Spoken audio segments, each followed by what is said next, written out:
Well, good morning. It is Saturday morning. I appreciate getting to do a little sleeping in on Saturday morning. Rest of the week, it's the 5:20 a.m. alarm clock. um, so it's the 27th of March today, and we're on obviously the last day of this series for this week with John Stott. And the title of today's devotion, meditation, is the responsibility for Jesus's death. The responsibility for Jesus's death. Remember, we've looked at Pharisees and Pilate and Herod and Judas and been all kinds of characters who are involved in all these last events the week leading up to Jesus's death. And so today's is the responsibility for Jesus's death. The recommended reading is Acts chapter 4, verses 27 and 28.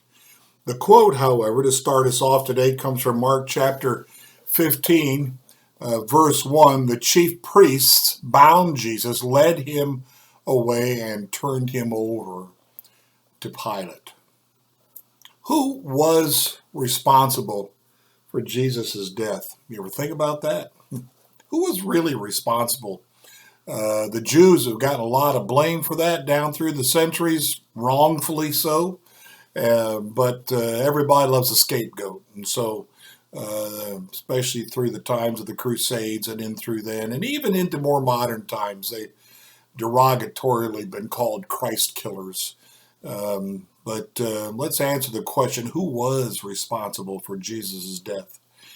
We Christians are often accused, and here we go, we Christians are often accused of anti-Semitism because, it is alleged, we try to fasten the blame onto the Jews, especially the Jewish leaders.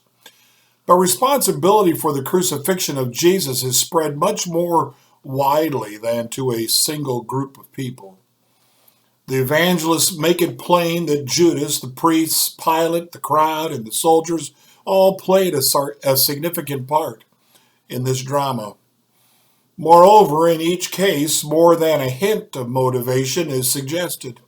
Judas was moved by greed, the priest by envy, Pilate by fear, the crowd by hysteria, and the soldiers by callous duty. I feel like I just heard the news, read the paper. We recognize the same mixture of sin in ourselves: greed, envy, fear, hysteria, callous duty. The same Greek verb is used of each stage. The word is paradidomai, which can mean to deliver, to hand over, to give up, and even to betray. Thus Judas handed Jesus over to the priests.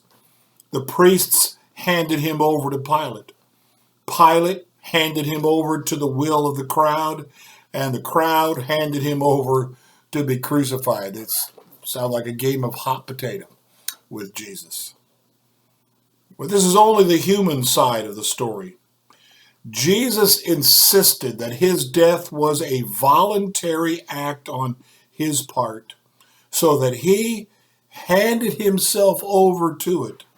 We quoted these verses on Sunday. No one takes it. No one takes my life from me, but I lay it down of my own accord. That's in John 10:18. And in some passages, the verb paradidomai reappears. For example, the Son of God loved me and gave himself for me. That's Paul's famous testimony in Galatians chapter 2, verse 20. Still, however, there is one more perspective to consider, namely the action of God the Father in giving up his Son to death. For example, God is described as, quote, he who did not spare his own Son, but gave him up for us all, in that famous Romans 8 passage. That one is from verse 32 in particular. If you ever really need encouragement, especially in the midst of difficulty, read those last verses in Romans 8. Finally, there is one passage in which the divine and human aspects of Jesus' death are brought together. Peter preached, quote, "This man was handed over to you by God's set purpose and foreknowledge, and you, with the help of wicked men, put him to death." And that's the sermon that Peter preaches on the day of Pentecost in Acts 2. That particular line, that particular part of the verse is from verse 23. Here, the death of Jesus is attributed equally to the purpose of God and the wickedness of men. No attempt is made to resolve the paradox. Both statements are true. There's so much about God and His will and what Jesus did for us on the cross that's a mystery. And there's not always one side or the other. There's often a combination. I pray that we understand that we had a part, the sin of mankind of which we are members, had a part.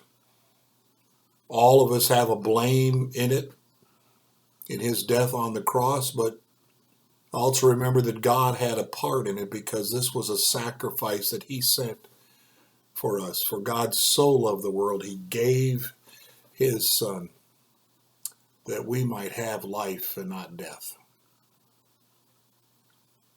It's a mystery, but what we can understand is easy to understand. Who we are and what God has done for us. Blessings.